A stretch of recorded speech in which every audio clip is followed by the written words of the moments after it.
Good morning, everybody. Today we're going to be talking about a really cool and often misinterpreted story in the Bible about Jesus, and this is actually one of my favorites. I freaking love this story. When Jesus goes to the temple and starts flipping tables and whipping people. I know you're thinking, Noelle, why on earth is that one of your favorite stories? I'm about to tell you why. This story is often misrepresented as Jesus having a human moment. See, look, he's human. He had a random bout of anger and he just couldn't control himself and he lost it. He crashed out, right? Wrong. Let's flip on over to John chapter 2, verse 15.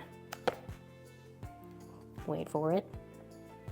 So here's the backdrop, right? It's Passover, which means every Jew within a bajillion clicks of Jerusalem is in Jerusalem. Everybody comes to Jerusalem, they make their sacrifices, they enjoy Passover, it's a big party, right?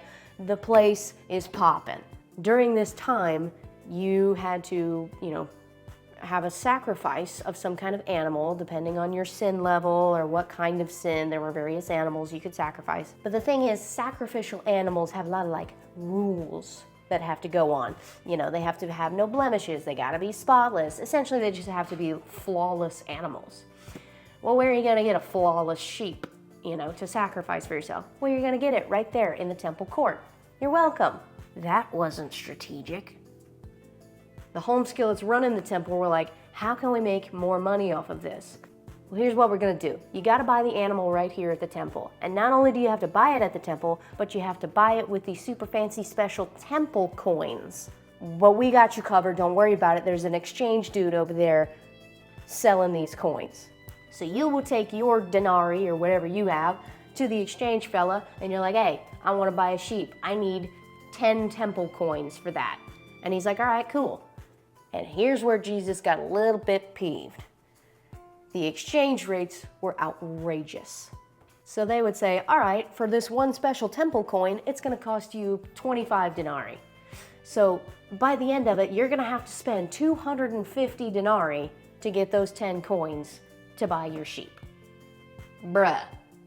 The temple currency is just a made-up currency that the Pharisees were like, how can we, squeeze more money out of our people? Well, make a fake currency so they have to buy it with their currency at extreme exchange rates. And boom, revenue, baby.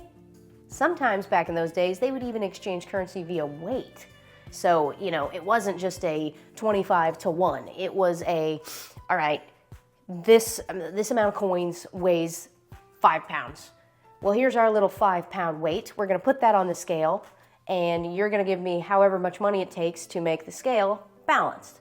Well, here's the thing, that little 5-pound weight, sometimes that 5-pound weight actually weighed 8 pounds. So it takes that much more of your money to get the scales to balance. So it was fraud. Now in modern day America, we would say, well, why would you do that? Just screw that, don't buy it. Well, they wouldn't do that because they had been manipulated into thinking if you don't, sacrifice with one of our animals on Passover in the main Jerusalem temple, you're going to hell. So Jesus has come to Jerusalem for Passover, sees all this going down, and is like, nah, blood, this ain't cool. But what he does in John chapter 2, verse 15, he left the temple courts. Left.